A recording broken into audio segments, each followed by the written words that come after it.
प्यारे बच्चों, इस वीडियो में हम बात करने वाले हैं कि कैसे आप अपने चांसेस को इंक्रीज कर सकते हैं एमबीबीएस एडमिशन के लिए 2022 में।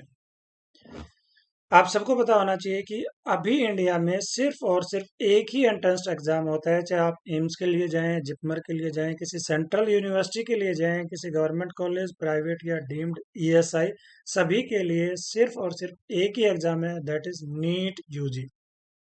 इसका एप्लीकेशन फॉर्म पहले ही निकल गया है, 6 अप्रैल से स्टार्ट हुआ था, 6 मई तक इसकी लास्ट डेट है, तो आप टाइमली अपना एप्लीकेशन फॉर्म को फिल कर लीजिए। फॉर्म बहुत ही सिंपल है, उसमें सिर्फ बेसिक से ही कुछ चीजें हैं जो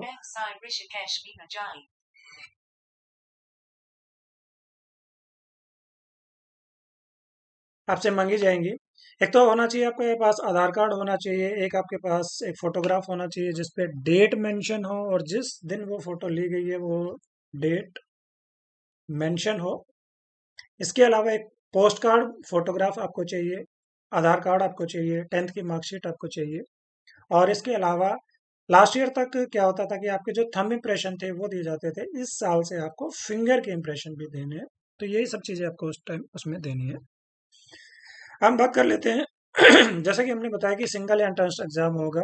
कुछ स्टूडेंट्स का डाउट है कि क्या जो इस बार आपको सुनने में आया होगा CUET, क्या ये एमबीबीएस के लिए भी एप्लीकेबल है? तो इसका एमबीबीएस से कोई भी लेना देना नहीं है।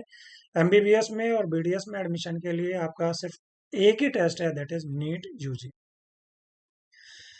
अब मैं आपको बता देता हूँ कि जब आपका नीट का रिजल्ट आ जाएगा उसके बाद आपका एडमिशन प्रोसेस एक्चुअली शुरू होता है, लेकिन कुछ स्टेट अपना एप्लीकेशन फॉर्म पहले निकाल देते हैं। मैं आपको बता देता हूँ कि आपकी जो काउंसलिंग होती है वो दो तरीके से होती है। एक सेंट्रल लेवल पे होती है, ऑल इंडिया की काउंसलिंग होती है, दूसरी स्टेट लेवल पे काउंसलिंग होती है। तो जो सेंट्रल लेवल की काउंसलिंग है उसमें सारे जितने भी गवर्नमेंट मेडिकल कॉलेज हैं वो पार्टिसिपेट करते हैं, जितने भी एम्स हैं वो पार्टिसिपेट करते हैं, सेंट्रल यूनिवर्सिटीज पार्टिसिपेट करते हैं, ईएसआई पार्टिसिपेट करते हैं। तो उसके लिए जो एप्लीकेशन फॉर्म है वो अलग से भरा जाता है। इसके अलावा आप चाहें तो अपने स्टेट में भी काउंसलिंग कर सकते हैं। स्टेट में जितने भी आपके गवर्नमेंट कॉलेज में रिमेनिंग सीट है, 15% ऑल इंडिया में चली जाती है, 85% आपके स्टेट में बच जाती है। इसके अलावा जो प्राइवेट कॉलेज की जो काउंसलिंग है वो आपके स्टेट करवाता है। इसके अलावा आप चाहें तो कुछ दूसरे स्टेट में भी जाके काउंसलिंग कर सकते हैं प्राइवेट कॉलेज के लिए। डीम्ड की जो काउंसलिंग है वो ऑल इंडिया से ही काउंसलिंग होगी, उसके लिए काउंसलिंग प्रोसेस अलग होता है। एलिजिबिलिटी क्राइटेरिया क्या है? हर स्टेट का कुछ अपने नॉर्म्स होते हैं कि उस स्टेट में अगर आप बेनिफिट लेना चाहते हैं, कि जैसे डोमिसाइल का बेनिफिट लेना चाहते हैं, जैसे कर्नाटका में है, तेलंगाना में है, आंध्रा में है, अगर आपने वहाँ बेनिफिट लेना है तो आपका डोमिसाइल के साथ साथ 7 ईयर का वहाँ एजुकेशन होना चाहिए। ऐसे अगर हम बात करें दिल्ली की, दिल्ली में अगर आपने एडमिशन लेना है तो जिन कैंडिडेट ने 11th और 12th अगर वो दिल्ली से कर लेते हैं तो वो ऑटोमेटिकली एलिजिबल हो जाते हैं दिल्ली के लिए। उनको अलग से कोई भी डोमिसाइल सर्टिफिकेट बनवाने की जरूरत नहीं है। फॉर एग्जांपल आप हरियाणा से करना चाहते हैं तो हरियाणा में डोमिसाइल के अपने कुछ क्राइटेरिया हैं कि जो कैंडिडेट के पेरेंट्स हैं, गार्जियन हैं, उनको कम से कम इतना टाइम यहाँ स्टे करना पड़ेगा तभी वो इस यहाँ के लिए एलिजिबल होते हैं। इसी तरीके से यूपी का अपने कुछ एलिजिबिलिटी क्राइटेरिया है। हम कहते हैं कि क्या सारे स्टेट सभी बच्चों के लिए ओपन है? तो इसका आंसर है नहीं। सब स्टेट सारे बच्चों को अलाउ नहीं करते हैं। उसमें जैसे मैंने बताया कुछ स्टेट जैसे क्लोज स्टेट है, उसमें सिर्फ और सिर्फ जो डोमिसाइल कैंडिडेट है वो ही काउंसलिंग कर पाएंगे, प्राइवेट कॉलेज के लिए भी और गवर्नमेंट कॉलेज के लिए भी। जैसे हम एग्जांपल लेते हैं, गुजरात में अगर किसी दूसरे स्टेट का बच्चा लेना चाहे एडमिशन प्राइवेट कॉलेज में भी तो वो काउंसलिंग नहीं कर पाएगा अनटिल एंड अनलेस उसके पास वहाँ का डोमिसाइल नहीं हो और उसकी एजुकेशन या कुछ एक दो एग्जाम्पशंस हैं वहाँ, अगर उनको वो फॉलो नहीं करता है तो। इसी तरीके से महाराष्ट्र में सिर्फ जो प्राइवेट कॉलेज के इंस्टीट्यूशनल कोटा की सीट होती है उनको छोड़ के बाकी में आप काउंसलिंग नहीं कर पाते हैं।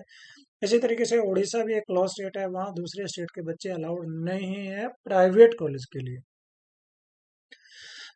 इसके ऊपर हमारा एक आर्टिकल भी है, आप चाहें तो गूगल पे सर्च कर सकते हैं, open and close state for MBBS admission in India, तो आपको हमारा आर्टिकल मिल जाएगा। हमारी जो वेबसाइट है getmbbsadmission.com, इस पे हमारी कोशिश रहती है कि जितने भी रिलेटेड आर्टिकल्स हैं, चाहे वो मिनिमम कट ऑफ मार्क्स की बात हो गवर्नमेंट कॉलेज में, या डीम्ड की बात हो, या स्टेट वाइज जैसे एमबीबीएस एडमिशन आप कर्नाटका की बात करें 2021 की, लास्ट ईयर की कट ऑफ क्या रही थी, राउंड वन में, राउंड टू में, राउंड थ्री में, फीस क्या रहती है, एडमिशन का प्रोसेस क्या रहता है, डोमिसाइल के रूल क्या रहते हैं, वो सब हम उसमें मेंशन कर देते हैं। तो आप चाहें तो वहां से भी आप चेक कर सकते हैं। आपने कुछ नहीं करना है, आपने गूगल पे जाना है, गूगल पे जिस भी स्टेट में आपका इंटरेस्ट है उस पर आप जाएंगे, उसका नाम लिखेंगे, for example Karnataka MBBS admission 2021। कुछ दिन के बाद जैसे ही काउंसलिंग खत्म हो जाएगी तो इसके बाद वो आ जाएगा कर्नाटका एमबीबीएस एडमिशन 2022। तो वहां से सारी डिटेल आपको मिल जाएगी। अब वापस चलते हैं।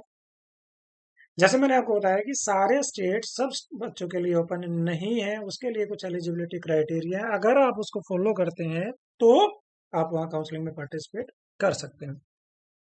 अब हम आते हैं अपना जो मेन हेडिंग है हमारे आर्टिकल का, कि हम अपने चांसेस कैसे इंक्रीज कर सकते हैं। इंक्रीज करने के लिए आपको क्या करना पड़ेगा। हर कैंडिडेट का एक सपना होता है कि उसको कोई अच्छा एम्स मिले या जिपमर मिले या कोई अच्छी सेंट्रल यूनिवर्सिटी मिले या टॉप के गवर्नमेंट मेडिकल कॉलेज हैं वो मिले।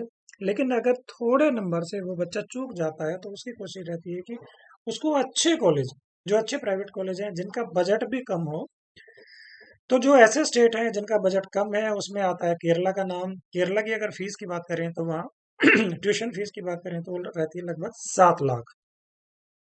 कर्नाटका में यही फीस जो रहती है, हालांकि लास्ट ईयर जो फीस थी वो 10 लाख रुपए पर एनम थी, पर पिछले कुछ सालों में ये जो आपकी फीस है वो इंक्रीज होती रही है। तो हो सकता है कि इस बार भी फीस में थोड़ा सा इंक्रीमेंट हो, अभी इसके बारे में कुछ भी कहना जल्दबाजी होगी। इसी तरीके से छत्तीसगढ़ में भी कहने को तो फीस है 6 से 6.5 लाख रुपए, लेकिन हॉस्टल और बाकी अगर सारी चीजें मिला लेते हैं तो वहाँ की जो पर एनम फीस है वो भी आपकी जाती है 10.5 11 लाख रुपए।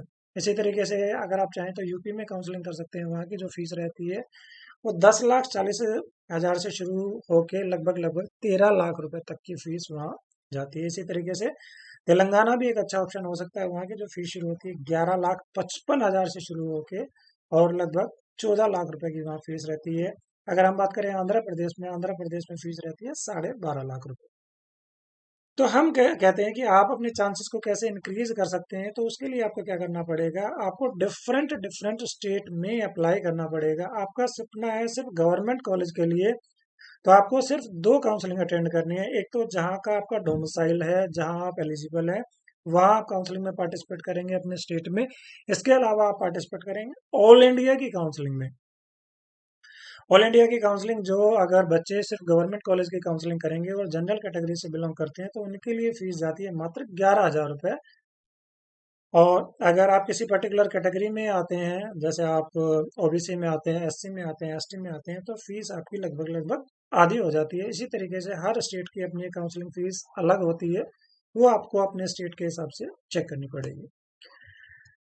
अब आपको एक बैकअप ऑप्शन के लिए क्या करना चाहिए, जिन बच्चों को लगता है कि अगर किसी कारण से उनके मार्क्स थोड़े से कम रह जाते हैं, कि उनको अगर गवर्नमेंट कॉलेज नहीं मिल जाता है या 5 मार्क्स 10 मार्क्स से अगर वो चूक जाते हैं और वो इसी साल एडमिशन लेना चाहते हैं, तो उनको अलग अलग स्टेट के प्राइवेट कॉलेज में, खासकर ऐसे स्टेट जिसमें एजुकेशन अच्छा हो, जिसमें ट्यूशन फीस कम हो, टोटल जो बजट है वो कम हो, ऐसे स्टेट में रजिस्ट्रेशन करवा लेना चाहिए।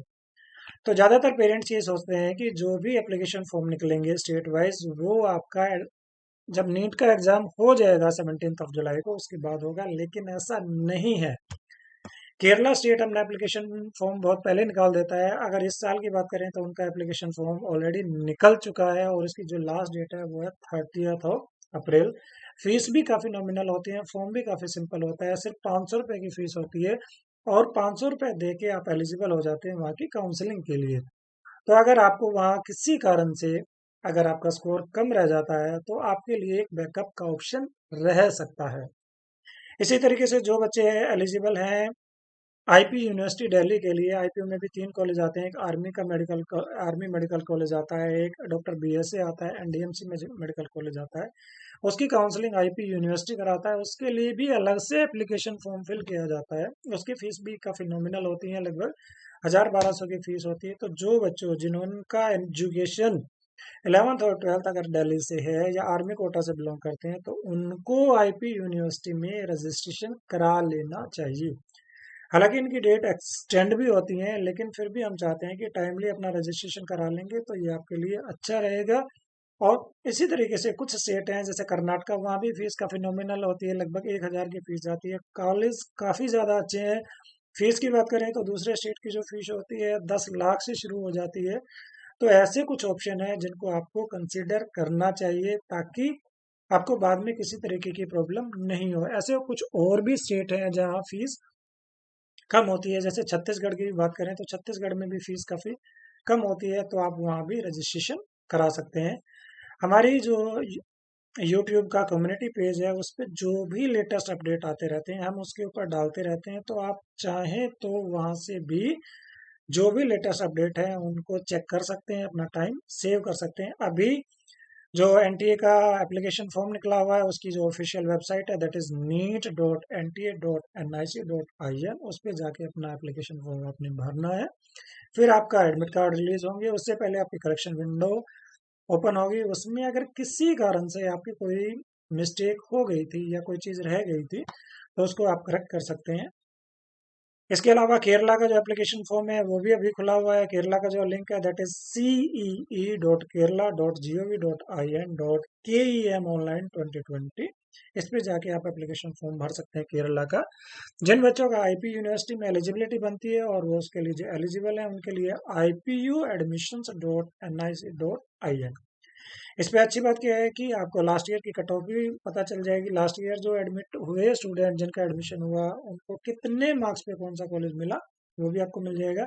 बाकी हमने आपको बताया कि जैसे ही आप गूगल पे किसी का भी सर्च करेंगे, केरला एमबीबीएस एडमिशन 2021 का सर्च करेंगे, पहले या दूसरे नंबर पे हमारी वेबसाइट खुल जाएगी, वहां से भी आपको डिटेल मिल जाएगी। इसके अलावा मैं एक चीज़ और भी बताना चाहता हूँ कि कई बार बच्चे का स्कोर कम होता है और उनका सपना होता है किसी अच्छे गवर्नमेंट मेडिकल कॉलेज में पढ़ने के लिए। देखिए मैं आपको बताता हूँ कि एमबीबीएस एक ऐसा कोर्स है जिसमें जितना एक्सपोजर, प्रैक्टिकल एक्सपोजर आपको मिलेगा उतने ही अच्छे डॉक्टर आप बनेंगे। यहाँ एक फॉर्मेलिटी नहीं करनी है। ये बीटेक का कोर्स नहीं है कि आपने ऑनलाइन कर लिया या किसी भी कॉलेज में आपने एडमिशन ले लिया।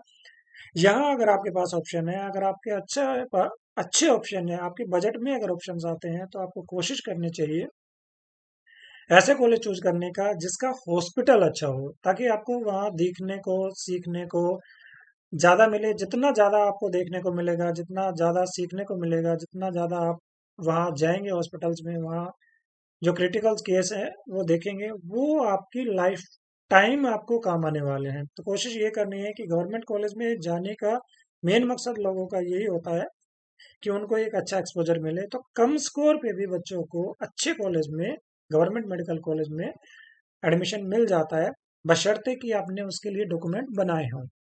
डॉक्यूमेंट कौन से बनते हैं, जैसे एनआरआई कोटा के अंडर में जो बच्चे आते हैं उनको कम स्कोर पे भी, हमारा एक पिछला वीडियो है वो हमने एनआरआई को ही डेडिकेटेड किया है, उससे भी आप चाहे तो चेक कर सकते हैं।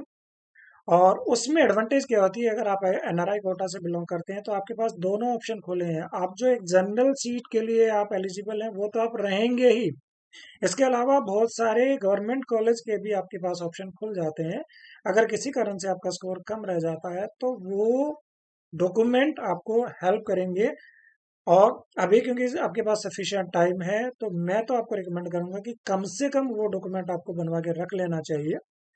जरूरी नहीं कि जब आप एप्लीकेशन फॉर्म भरें तब आप एनआरआई चूज करें, बाद में भी जैसे ही एडमिशन शुरू होंगे तो आपसे डॉक्यूमेंट मांगे जाएंगे और आप अपनी कैटेगरी चेंज कर सकते हैं। आप जनरल से एनआरआई कैंडिडेट भी बन सकते हैं।